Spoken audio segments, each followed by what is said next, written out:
আসসালামু আলাইকুম। দীর্ঘ ১.৫ দশকে গত ৩টি জাতীয় নির্বাচনে বাংলাদেশের সাধারণ মানুষ, দেশে বিদেশে যারা আমরা আছি সবাই প্রকৃত ভোটাধিকার প্রয়োগ করতে পারেনি। আমরা ভোটাধিকার বঞ্চিত ছিলাম।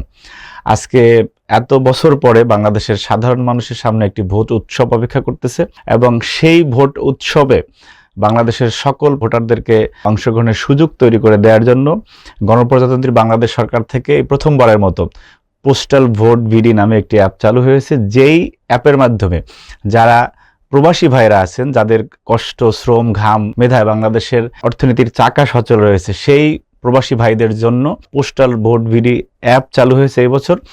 এই অ্যাপের মাধ্যমে আপনারা বিদেশে থেকেও আপনাদের ভোটাধিকার প্রয়োগ করতে পারবেন।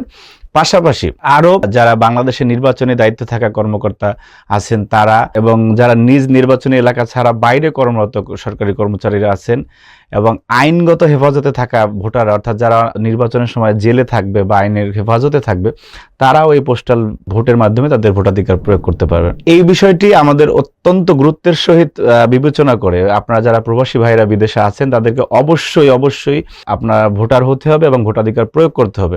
এবং এই পদ্ধতিটি আপনারা স্বল্পতম সময়ের মধ্যেই আমার মনে হয় আপনাদের জেনে নেওয়া দরকার এবং সে অনুযায়ী ভোটাধিকার প্রয়োগ করা দরকার। কারণ হচ্ছে এই ভোটের জন্য আমরা দীর্ঘ লড়াই করেছি, সংগ্রাম করেছি, কত হামলা মামলা, জেল জুলুম এবং বাংলাদেশের মানুষের উপর দিয়ে কত নিপীড়ন গিয়েছে। সুতরাং সেই ভোটাধিকারটি প্রয়োগ করে আপনার আমার এই ভোটের মাধ্যমে আগামীতে একটি সরকার আসবে, যেই সরকার কিনা বাংলাদেশের জন্য কাজ করবে, বাংলাদেশ পন্থীদের সরকার হবে এবং যেই সরকারের মাধ্যমে বাংলাদেশ তার অভীষ্ট লক্ষ্যে পৌঁছে যাবে।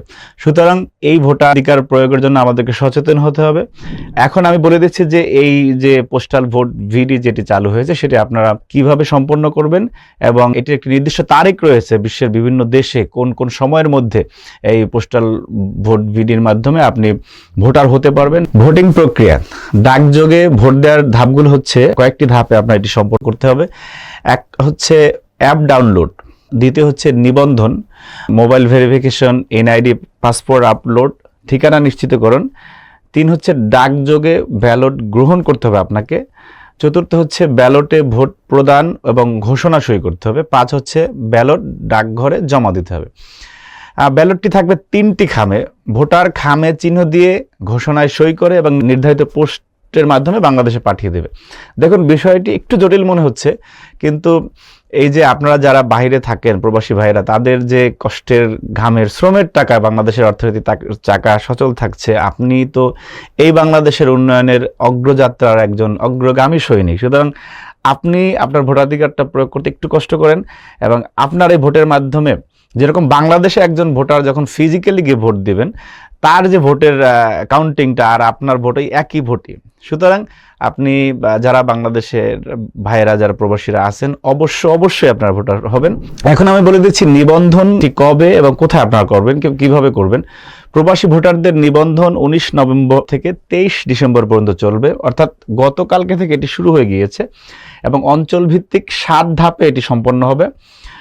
19 থেকে 23 নভেম্বর হচ্ছে পূর্ব এশিয়া, দক্ষিণ আমেরিকা এবং আফ্রিকা অঞ্চলে।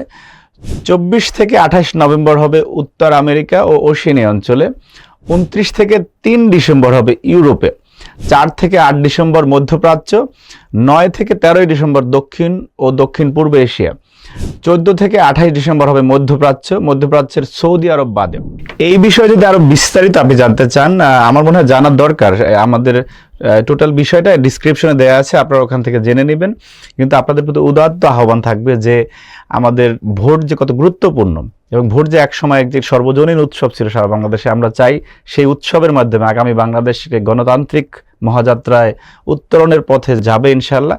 আমরা সেখানে দেশে বিদেশে যেখানে আমরা সকল বাংলাদেশিরা সেই ভোটাধিকার প্রক্রিয়ায় অংশগ্রহণ করব এবং বাংলাদেশকে অভীষ্ট লক্ষ্যে নিয়ে যাব ইনশাল্লাহ। সবাইকে ধন্যবাদ, ভালো থাকবেন। আসসালামু আলাইকুম।